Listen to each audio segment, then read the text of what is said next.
Today's episode is brought to you by Taft Law and its Franchise Advance program, a one-of-a-kind program developed by your host, Josh Brown, to help entrepreneurs assess, convert, and grow your business the right way through sound franchise structures. To learn more, go to taftlaw.com and type Franchise Advance Program in the search bar. If you think like, act like, or are trying to grow like a franchise, then the Franchise Euphoria podcast is for you. Hello and welcome everybody. Josh Brown here, and I created this podcast for one main goal: to help people who are trying to grow their business through franchising or franchise-like structures to do it the right way. I've been practicing law now as a franchise lawyer for many, many years, and I've seen it done the right way and the wrong way. And this podcast is not filled with a bunch of legal mumbo jumbo. Rather, I talk with real people, people who have been there, have done it, are doing it right now. And I also dive deep into specific topics related to franchising. So if this is of interest to you, you are at the right place. Enjoy. Welcome back to Franchise Euphoria. Thrilled to have on Eric Martin today, who is the Senior Vice President of Franchise Development for Happinest Brands. The brand includes Lawn Doctor, Mosquito Hunters, Elite Window Cleaning, Sparkle Squad. I may be missing a couple, Eric, but let's talk today about the Happinest Brands. How you doing? I'm doing great, Josh. Thanks a lot for having me on. You only missed one current brand that we have in the portfolio, which is a brand called EcoMade. So you hit on all of them with the exception of that, but great to spend some time with you today. Well, you guys have over 850 or 900 nationwide?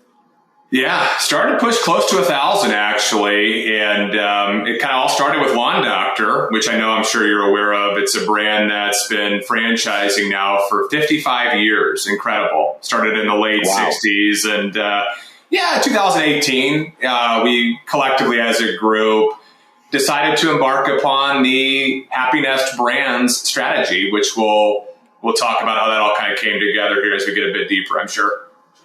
Well, so I love that. What happened in 2018 that led to that? I mean, that's a long time operating and then all of a sudden making that decision. What kind of led to that decision?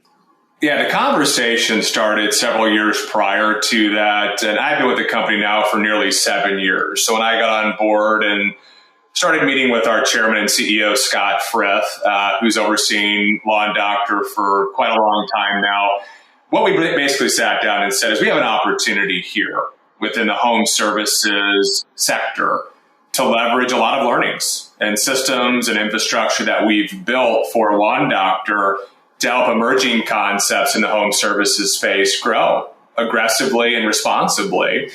And the first acquisition we made underneath Happinest was Mosquito Hunters in 2018, and we've added brands to that ever since. But in a nutshell, we want to centralize where we can and decentralize where we can't. So the mothership of Happinest provides a ton of support and opportunities for franchise owners. Things like shared media. We centralize media and leverage economies of scale across all of our home service brands to provide more bang for your buck as a franchise owner. We've lifted an in-house sales center, which helps convert sales for our franchise owners. So there are some really cool centralized systems that we feel give our franchise owners and our emerging brands opportunities to look and feel more like a Lawn Doctor, a brand that's been around a long time. And that really was kind of the genesis of this whole discussion was we can create an ecosystem of brands all within the service sector, leverage a lot of these learnings and give owners in these concepts an opportunity to look a lot different than an emerging brand typically does, if that makes sense. Yeah, your background, you've been with the company, you said 7 years. What did you do prior?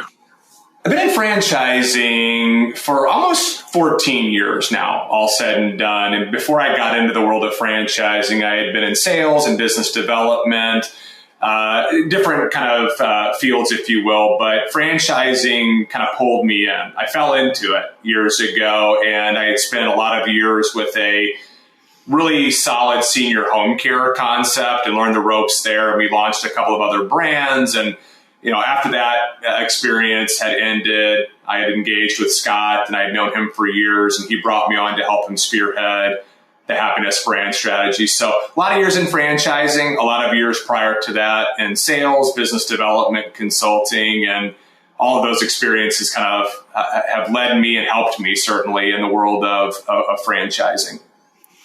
So I feel like in your role, you're obviously dealing probably daily with prospective franchisees, current franchisees, and sort of looking at what you've got in place now and where you're going. I think, in particular for you, Eric, and your expertise, I mean, there's so many different people out there who think about franchising in so many different ways. And obviously a service sector franchise is different than a restaurant franchise or a retail type concept. But talk a little bit about what you've seen, over the years with these various concepts that, lend yourself to lean on, certain folks to be franchisees, whereas others may not fit that bill. Because I think it's always really important at the outset for somebody who's considering a franchise. Oftentimes they don't know what it all entails. That's a great question, and I could take that in a lot of different directions, but I'll start with when people start exploring franchising. Generally, the genesis, if you will, is they're not satisfied. There's a pain point in their life. They're not fulfilled with their current career path. They feel as though they've amassed some experiences, built up some capital, and are ready to embark upon their own journey, be their own boss, if you will. And there's a lot that goes into just that decision. But when people start looking at franchising, I would say generally they don't start with looking into service or home service concepts for the reasons that you kind of mentioned. Retail and food-based businesses tend to be the logical starting point. And a lot of candidates start down that path and realize, well, boy, there's a lot of expense to get this type of business off the ground, whether it's a lease space long-term, a build-out, a lot of inventory, higher numbers of employees and staff, just more complexity maybe than they had set out for as they embarked on this journey. And they start to look at different investment ranges. They start to consider, what's my relationship to my customer? Do I want to be in more of a relationship-based business or more of a transactional type of business? And what kind of role do I want to play as a day in and day out operator of my business? And what is my availability, my bandwidth? And then from there, what types of services may be out there, assuming they find themselves looking into service type businesses? So you notice the last thing I mentioned was the actual widget. And most people start looking at widgets and then start looking at the role and the relationship. They need to start in the other way. Start with kind of the attributes of the models and the investment ranges and the type of staff needed, et cetera.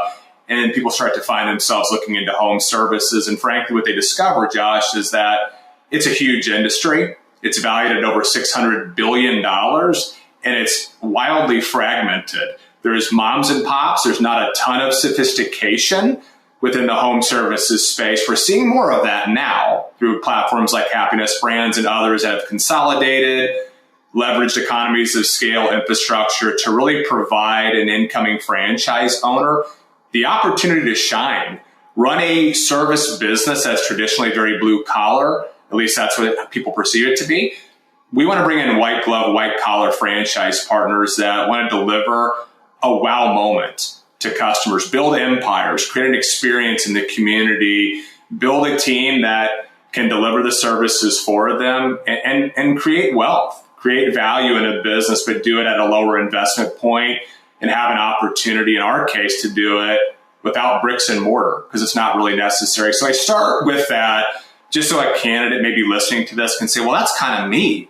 I'm kind of looking at maybe a little bit of a lower investment, something I can be involved in, build customers, build retention, create value in the community, but not do it at a cost that a lot of your heavier fixed expense brick and mortar type businesses would require. So once the candidate finds themselves looking at this space, then it kind of comes down to, do I fit into this type of culture? And the other part of your question was the types of candidates. I'll tell you, what I see consistently, people that come into home services are great with customers. They have great customer focused mentality. They have a servant leadership mentality. They're looking for a long-term community-based business. And they're pretty comfortable putting themselves out there. You're doing a mixture of things as a franchise owner. One of those things is not advertising in our model. Franchise owners will focus on boots on the ground, grassroots day-to-day networking, relationship building, but a company like Happinest manages all of their media, manages their initial sales for them. So someone that comes into our type of model, is going to understand that very quickly. What's not on my plate and what are my focuses? And we want that focus primarily to be on the community, customer relationships, and retention. And we feel like we give our types of franchise owners a distinct advantage, an unfair advantage, frankly, to focus on those things and let our company step in and help them with their media and their setup and their software, their initial sales, things like that are vitally important, but can be managed at the top of the house and centrally by a company like Happinest. So our owner appreciates that. They appreciate the fact that they have those distinct advantages and can really focus on that white glove, white collar delivery of their service, whereas a lot of owners and businesses can't because they're so busy doing so many other things. We want to give them that advantage. Now, do you have a lot of franchisees that are operators in several of these brands under Happinest Brands? In other words, maybe they own a lawn doctor and maybe they own a mosquito hunters, maybe they own a Eco-Maids or Elite Window. Because one thing I know over the years of working with folks in the service sector, which you're so right, what you said earlier. I mean, everybody first thinks of, the food chains, right, that you would think of, but people don't realize that there's a whole other franchise world out there as well. But one of the things with the home services and service brands is that there's such a crossover to them. So I could see somebody coming in and being, a good fit, and there being an opportunity to say, hey, you can have a lawn doctor, you can operate a lawn doctor, but because you're going to be in people's yards or your folks, that are working for you can be in their yards, it's a great opportunity to cross-sell to, a mosquito hunters or an Eco-Maids or window cleaning, all those kind of services that are needed. Because I know with these kinds of businesses, that's how a lot of business is generated, right? I mean, you work through somebody at your house and it's like, hey, do you know somebody who does this? And then they give that referral. Do you have a lot of folks who are operating multiple franchises under the Happinest brands?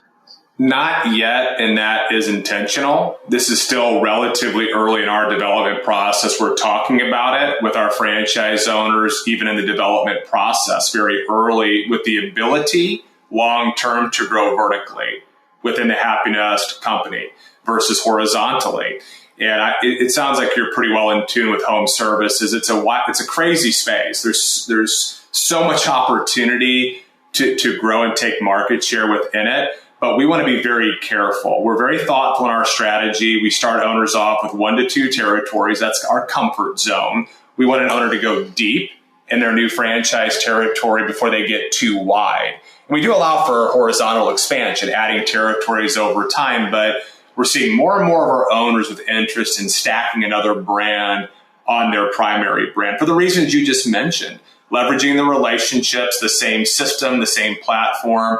Customers that buy home services, the data is very clear. There's a propensity to buy more, and we prefer to keep it under one roof, right? So as we evolve and as we see Happinest kind of grow in the 5, 10, 15 years and beyond, we absolutely expect to see owners owning multiple Happinest brands. And even if they don't, even if they have just one of our brands, there's going to be a neighboring brand or two in their same general area. And that's a value and benefit to them as well, because once we get a customer through Happinest, we can start to remarket to them and say, hey, you use this for XYZ.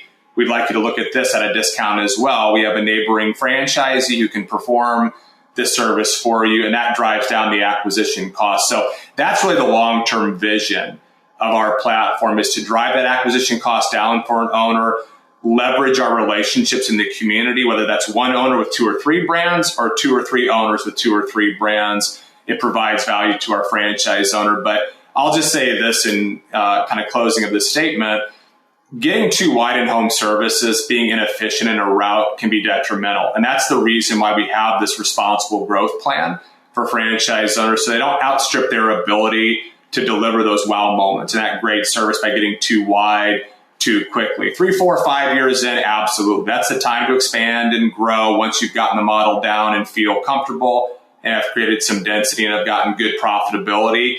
But we don't want to do that too quickly and take a really good franchise and all of a sudden now we have 2 or 3 average franchises run by that same owner. It's got to be the right time, but that's a big, big focus for us, long term, is to see more of that happening within our system.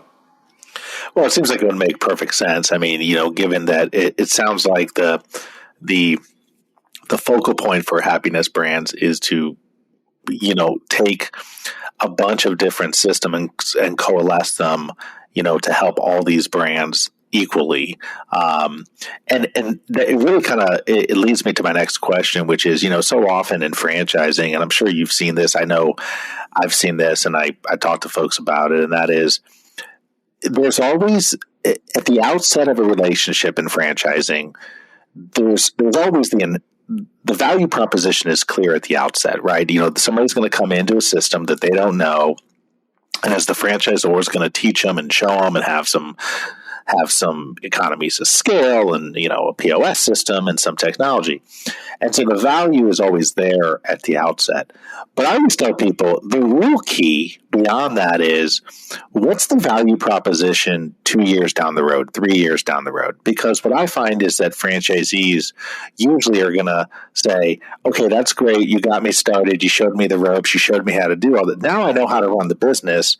What have you done for me lately? What are you going to do now? How are you as a franchisor going to continue to earn that royalty, earn those fees? I mean, what would you say to that? That's a really good question. I don't disagree at all. I think one of the things that a franchise owner benefits from longer term is just the fraternity of that system. People that become franchise owners, they're I say more entrepreneurial than they are truly entrepreneurial. You'll find founders of franchises that you got to be a little bit wild and crazy and experimental and have the capital to trial and error and figure things out. But a typical franchisee doesn't want to do that. They want to come into a system that's been proven to work. They plug into it, they execute on their role, leverage the system as a whole, and they have success. But as you get 3, 4 years in, you got the model down. You're doing well. That's when you start really leaning on your fellow franchise owners, and you get a lot of value out of those relationships. From a corporate perspective, I don't want to insinuate we're on some ivory tower, but our perspective is different at 30,000 feet. We're looking 5, 10 years down the road. How can we evolve? How can we bring new services and maybe package things differently, bring more value to a franchise owner, while a franchisee is focused on tomorrow and the next day and taking care of their customers? We have that different vantage point. So we're constantly, whether it's through region meetings or conferences or group sessions with our franchise owners, talking about what it's going to look like in 3, 5, 7 years. And we want to continue to put them in a position of being successful. And as you know, technology, marketing, those things change, it seems like every month. We've seen this now with artificial intelligence and some of the things coming out now with ChatGPT and how we communicate with owners and continue to evolve. A day-to-day operator, they can't be focused on 5, 10, 15 years down the road, whereas a franchisor can. So it's constantly putting our franchise owners in a position of success and allowing them to focus on where they're best at locally, but knowing that everything's going to evolve as months and years go by, and making sure they're in that position. So I think most owners, when they come into a system, they need that support early. That those first couple of years are so important. And as a franchisor, and from our perspective, we don't really see the value in terms of royalty revenue more than likely until year 3, 4, and beyond. So there's a lot going to a franchise owner to get them up to speed early, and then we start to see that return as that relationship moves into the next phase. That value of fraternity, a franchisor that's constantly supporting me, putting me in positions to succeed long term, helping me evolve and keeping an eye on the kind of downfield while I'm focusing on day to day. That's where I think we bring the most value as a franchisor, is continuously putting you in a position to be successful as the market shifts and changes. Yeah, and it always seems like it is technology, that leads the way in all of that. And that really, as you noted earlier, gives, I think, a more sophisticated franchise brand an advantage over a mom and pop, because in theory, you've got resources working towards what's the next technology to go to, and not stuck in something that becomes untenable or too old, in terms of its actual use. It's fascinating to me because, so much of with service brands that, at least from what I've seen, is you're dealing with franchisees that are operating ostensibly out of vans or vehicles, right? I mean, you've got vehicles that are going to have the branding in them. They're going to be set up a certain way. And so it becomes super important to be able to make sure that when customers call, people answer the phone, whether it's a call center or a live person. The communication lines are constant and open, that there's follow-up. I mean, when you're in sort of that service space, that becomes, I think, a differentiator for a lot of brands, and can give a distinct advantage for a franchise brand over a mom and pop, because you would think that you'd probably have an advantage on that front. Oh, absolutely. And I'll state two examples to crystallize that. On the media side, we centralize media. And a simple way what that means is we manage media for franchise owners. Our owners invest each year into an advertising program, and all of our media goes into their zip codes that they own, whether it's digital, Facebook, Instagram, or Nextdoor, or LSAs, or display ads, or retargeting. We're managing that alongside things like direct mail. We want to deliver value and generate leads, impressions. Owners are focused on their day-to-day boots on the ground game, but we're able to drive down costs by centralizing that. I just give one kind of high-level example using round numbers. If you spend $10,000 as a franchise owner on pay-per-click, which I would imagine most franchise systems are leveraging AdWords and paid search. You have to. You got to fulfill demand for people searching for you. In our model, we're able to drive that cost down exponentially. Spending $10,000 on media as a standalone business, an independent owner, you're going to spend probably upwards of $3,000 to $4,000 of that just toward media oversight fees with an agency. Since we centralize that, we drive that cost down immensely to about 7%. So of that $10,000, maybe $700 or so is going toward media fees because we're managing that. So they're getting much more value and much more return on that investment than they would as an independent.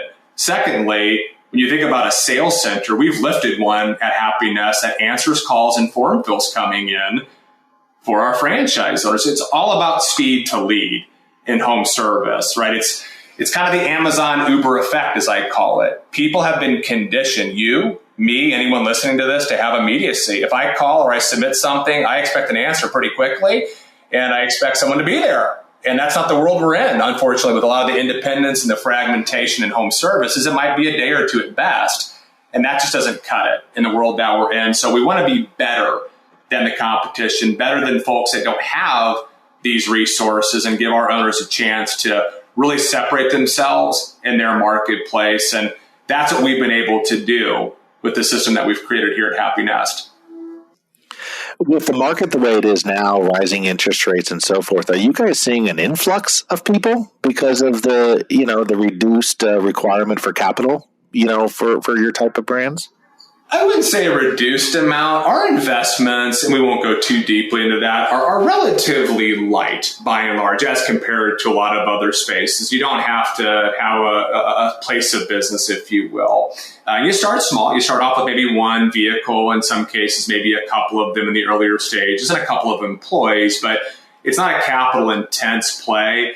Obviously, we have to be aware of it.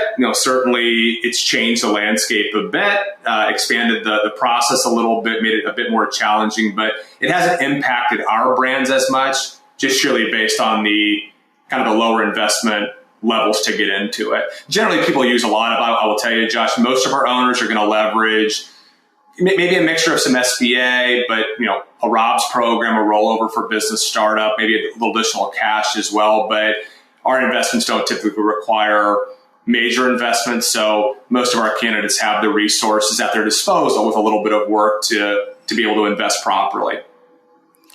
I'd be curious your thoughts on ROBS. What do you think about those? And for those who don't know, it's a rollover benefit service where basically it's an opportunity, and this is simplifying it, but it's an opportunity for somebody to take retirement funds and get access to them and convert it over into essentially a new corporation, and then use those funds to invest in a franchise without being penalized for that. And it's a legitimate way to do it. It's essentially a loophole in the tax system, but a legitimate loophole that's been used for years and years. I mean, what do you think about that in terms of folks using their retirement funds for that kind of investment?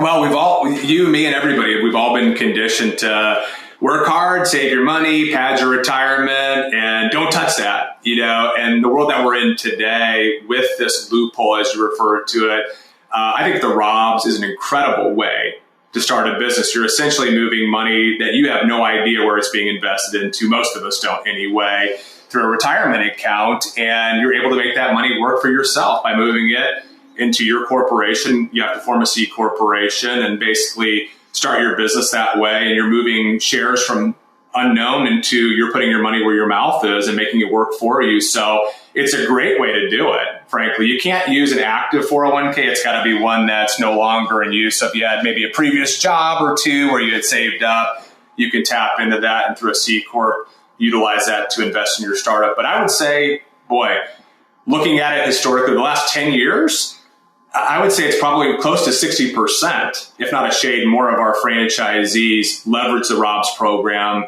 to get started. And I think it's a fantastic way to take control of the money that you're saving and make it work harder for you, because you're directly involved in the success of growing that asset and obviously the value and increasing the return on your investment. Yeah, I think it's a good option. Yeah, no, I tend to agree. I mean, I think it's a good option. It's interesting. My sense, and there's not a right or wrong answer to it, but my sense has always been that if you're taking it, I always feel more comfortable for folks if they have enough in there to where they're not taking the entire thing and putting it into a business, whether it's a franchise or otherwise. Excuse me. Just because, if you've built something up for years and years and years, and then you take it, and irrespective of the franchise system, there is some significant risk there, but there's a counterpoint to that as well. And I also think it is a good alternative to maybe other loans, the SBA, other ways to do it. And certainly with your type of brands too, there is less of an investment than you would typically have, because like you said, you don't have the build outs, you don't have the build outs, you don't have the long-term leases. Maybe you have a lease with the vehicle. But that's a little bit different than a long-term lease, retail lease typically. So it's interesting because you're right. I've seen it more and more and more. I've seen it over the years grow and grow and grow in terms of that being a vehicle that people use to invest in a franchise system. Absolutely. And we see a mixture of different things. Folks may leverage their home as an example, or a property, and do a HELOC. Others will look into an SBA loan. There's different ways to create capital, liquid capital, to get into a business. But we want to make certain, all of us, I would hope, in franchising, it's not just getting in. If you look at an item 7 and say, this is what it's going to take, well, that's your first few months. We want to make sure that you have enough working capital to sustain you as the business continues to scale, reinvest into growth and marketing, things like that. So it's very important that someone, and we take a lot of time working with our candidates to make sure that you've got enough to get in, enough to keep you going and be successful until you get to profitability, and you've got enough to live on during the ramping stages. And that's something a lot of franchisors that I've known over the years don't talk enough about living your life. Now, you have to scale back a little bit when you start a business typically, but making certain, whether it's through a job or a spouse's income, that you've got enough to keep the lights on while this business ramps up and ultimately starts to replace the income that you may have left. So we want to take that extra step just to talk through that and make sure candidates understand what it takes to be successful, not just getting in, but long-term success. Well, you highlight a good point. I mean, the number one thing that sinks franchisees is lack of capital or lack of access to capital. We see it over and over and over again where they just don't have enough to get over that hump. And that's always heartbreaking to me when you see that, and you can see where, boy, if you just had enough to get through the next 6 months, or the next few months. You see it quite often. And I think that's a combination of businesses are just more expensive than people will think to run, but also just plotting for the different business cycles in the markets and being able to have some longevity in terms of the ability to utilize capital along the way for downturns and so forth. It's huge. I mean, it's huge. It literally is the difference between businesses that oftentimes will make it long term versus those that have to close the doors. I couldn't agree with you anymore. Undercapitalization is one of the biggest challenges, and we do our best to eliminate that by having these really frank, upfront discussions. And then part of this, as you well know, as you get deeper into a franchise process, you get the chance to talk to existing franchise owners and validate your learnings. And we want to make sure expectations are set, eyes are wide open long before we have someone attend Discovery Day and meeting our team and getting their approval. These are steps that any good candidate needs to take. And we're all interested, all of us in franchising and successful outcomes. And really it boils down to, in our opinion at Happinest, two things. Number one, relationships with our franchise owners need to be strong. There needs to be a good foundation of trust, alignment. And number two, a franchise owner needs to make money. If the unit level economics don't make sense in a franchise system, it doesn't work for anybody, for us or for our franchisee. And so important that we lay that groundwork out early, expectations set correctly. If we do that, someone is set up for success long term. Well, I think that makes perfect sense. Thank you, Eric, for coming on and sharing, a little bit about Happinest and its brands. First of all, that's a great name, by the way. Whoever came up with that's a great name. If people are interested in learning more about the various concepts under the brand, what's the best place to go? Yeah, so the best place to go would be, we have various email addresses to inquire about all of our brands, but very simply, the email address is franchiseinformation@lawndoctor.com, @ecomaids.com, @mosquitohunters.com, and @elitesparklesquad.com. So franchise information at brand name. And somebody on our team will be monitoring that, would receive that email, and then we'll reach out individually to that candidate and have a conversation and talk through some of the steps in our research and due diligence process. Well, thanks so much. Keep up the good work, and look forward to hearing more about these brands as they continue to grow. Josh, thanks a lot for having me on. I really appreciate it, man. Thank you so much for tuning into another episode of Franchise Euphoria. If you enjoyed it, please head over to Apple Podcasts and leave a rating and review. It really helps to get this show out to more and more people. Also, if you have any questions, have ideas for guests or topics, please email me, josh@indyfranchiselaw.com. That's josh@indyfranchiselaw.com. And finally, please note that this podcast is for entertainment and educational purposes and is not in any way, shape, or form meant to be any kind of legal advice. If you're seeking legal advice, please contact a lawyer. Have a great one. Happy franchising.